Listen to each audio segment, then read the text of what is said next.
yang memantau di sana. Karima, selamat pagi. Persidangan ini berlangsung dengan cepat. Kemarin setelah tuntutan, hari ini langsung saja disambut dengan pledoi atau pembelaan. Nah, apa yang akan disampaikan? Apakah Anda sudah mendapatkan informasi apa yang akan disampaikan oleh kuasa hukum AG dalam sidang pembelaan hari ini?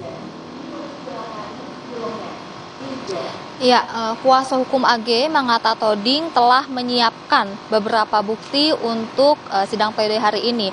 Adapun bukti yang telah disiapkan oleh Manggata adalah bukti CCTV dan juga cerita yang disampaikan langsung oleh AG.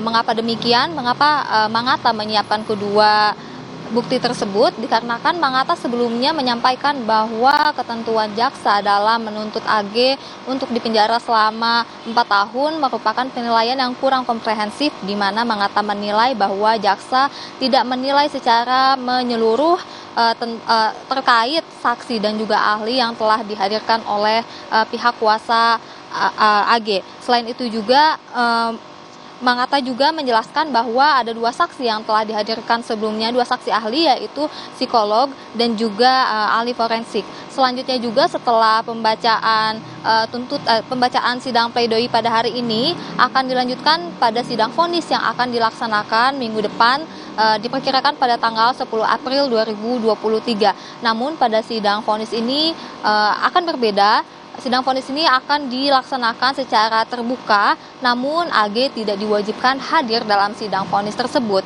Hal ini sesuai dengan Undang-Undang Sistem Peradilan Pidana Anak, Undang-Undang SPPA, yaitu sidang dimungkinkan secara terbuka ataupun bisa dilihat secara umum, tetapi terdakwa anak di bawah umur tidak diwajibkan hadir. Hal ini juga telah dikonfirmasi oleh Humas Pengadilan Negeri Jakarta Selatan, yaitu Juyamto, bahwa memang AG memungkinkan AG tidak akan hadir dalam sidang vonis tersebut.